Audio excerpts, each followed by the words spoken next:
ATR BPN melayani profesional terpercaya. Semangat pagi!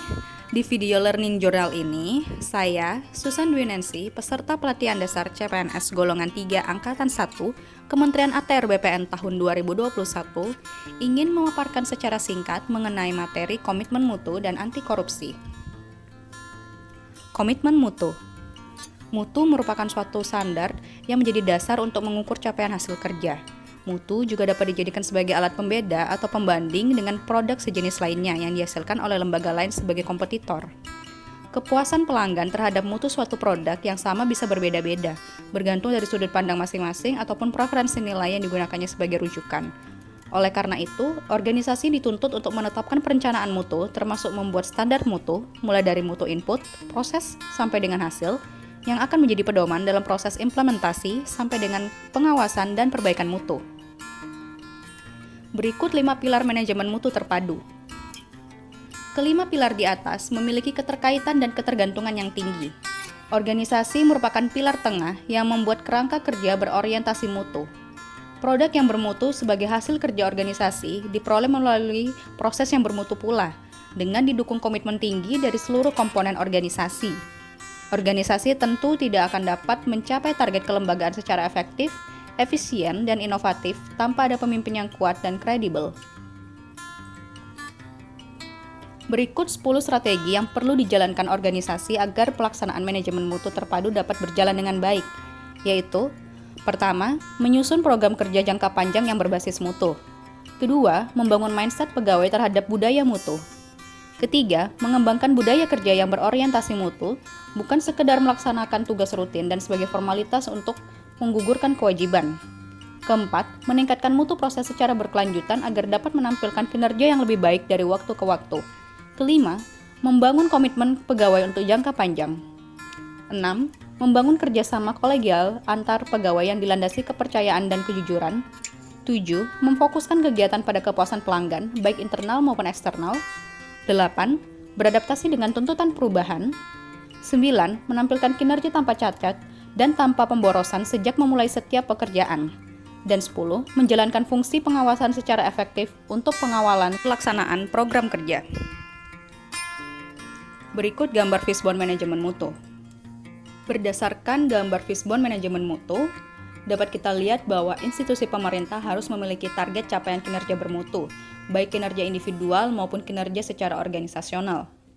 Dalam mencapai kinerja yang bermutu tersebut, perlu memperhatikan beberapa hal, antara lain yaitu rencana mutu, pengawasannya, perbaikannya, sosialisasi, implementasi dan pengawalan, serta output dan outcome-nya.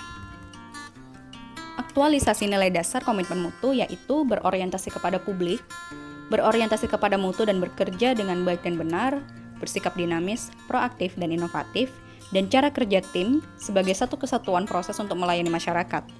Tujuan utama pelayanan berbasis nilai-nilai dasar komitmen mutu yaitu mengutamakan kepentingan sebagai pelanggan, menumbuhkan kepercayaan terhadap institusi pemerintah, meningkatkan kesetiaan dan kepuasan sebagai pelanggan, menjalankan tugas, peran, dan fungsi sesuai dengan ketentuan peraturan perundang-undangan secara akuntabel, profesional, dan inovatif. Karakteristik nilai dasar orientasi mutu. Karakteristik pertama, nilai dasar orientasi mutu layanan publik yaitu komitmen bagi kepuasan masyarakat.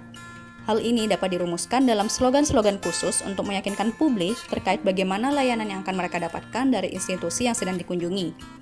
Kedua, yaitu pemberian layanan yang cepat, tepat, dan dengan senyuman ramah. Hal ini dimaksudkan untuk memberikan kenyamanan dan kepuasan bagi masyarakat yang dilayani sehingga mereka tidak merasa kapok.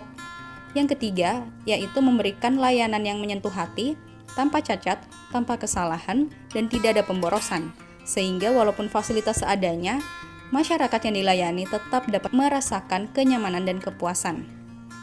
Karakteristik keempat, yaitu pemberian layanan yang dapat memberikan perlindungan kepada publik, terutama ketika terjadi perubahan, baik berkaitan dengan pergeseran tuntutan kebutuhan clients atau customers, perkembangan teknologi, maupun sebagai konsekuensi dari lahirnya kebijakan baru.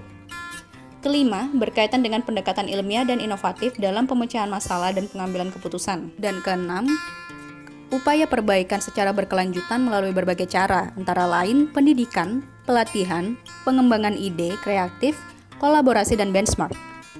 Target utama kinerja ASN yang berbasis komitmen mutu adalah mewujudkan kepuasan masyarakat yang menerima layanan, khususnya bila dikaitkan dengan 3 fungsi utama pegawai ASN, yaitu sebagai pelaksana publik, pelayan publik, serta perekat dan pemersatu bangsa. Oleh karenanya, ASN harus mampu menjadi pelayan publik yang handal dan profesional, menjadi pendengar yang baik atas berbagai keluhan dan pengaduan masyarakat, sekaligus mampu menindaklanjuti dengan memberikan solusi yang tepat melalui langkah perbaikan secara nyata. Tindak pidana korupsi adalah tindakan melawan hukum dengan maksud memperkaya diri sendiri, orang lain, atau korupsi berakibat merugikan negara atau perekonomian negara. Robert Klitgaard merumuskan korupsi sebagai berikut. Korupsi adalah diskresi atau monopoli tanpa adanya akuntabilitas. Menurut Undang-Undang Pemberantasan Tindak Pidana Korupsi, terdapat 7 kelompok tindak pidana korupsi, yaitu kerugian keuangan negara, suap menyuap, pemerasan, perbuatan curang, penggelapan dalam jabatan, benturan kepentingan dalam pengadaan, dan gratifikasi. 7 jenis korupsi. 1. Korupsi transaktif, yaitu korupsi yang menunjukkan adanya kesepakatan timbal balik demi keuntungan bersama. Kedua, korupsi ekstraaktif, yaitu korupsi yang menyertakan bentuk-bentuk tekanan di mana pihak pemberi dipaksa untuk menyuap guna mencegah kerugian yang mengancam diri. Ketiga, korupsi investif, korupsi yang melibatkan penawaran barang atau jasa tanpa adanya pertalian langsung dengan keuntungan bagi pemberi.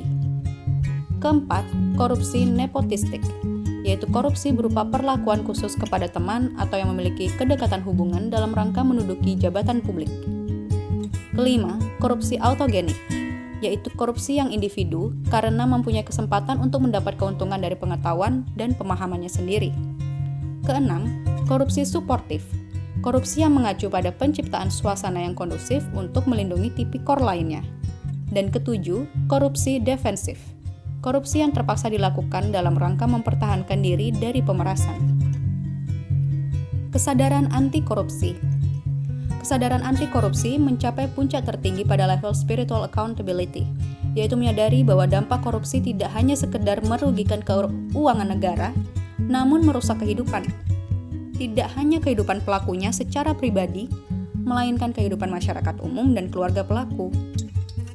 Akuntabilitas spiritual adalah kesadaran bahwa adanya pertanggungjawaban segala tindakan yang dilakukan kepada Tuhan Yang Maha Esa sebagai pemberi kehidupan dan amanah di bumi ini. Dengan menyadari hal tersebut, tentunya kita akan bekerja mengembangkan talenta semaksimal mungkin, berniat baik, dan menghindari diri dari hal-hal yang merusak moral. Tunas integritas. Tunas integritas merupakan konsep yang berprinsip bahwa manusia sebagai faktor kunci perubahan dan pendekatan yang seutuhnya terkait manusia sebagai makhluk dengan aspek jasmani dan rohani, serta makhluk sosial yang harus berinteraksi dengan lingkungannya.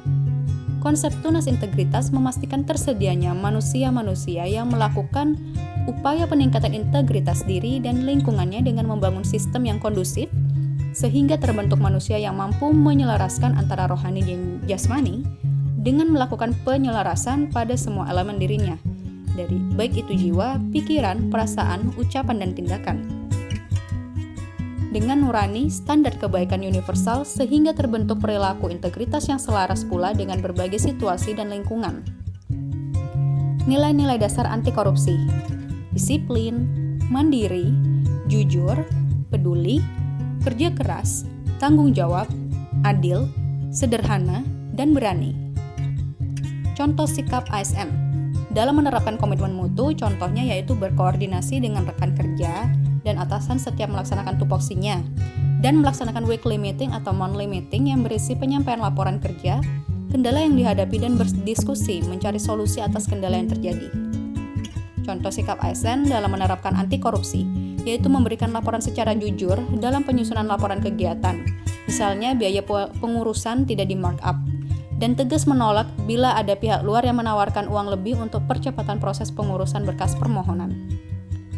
Sekian paparan materi mengenai komitmen mutu dan anti korupsi dari saya. Terima kasih, sampai jumpa di lain kesempatan.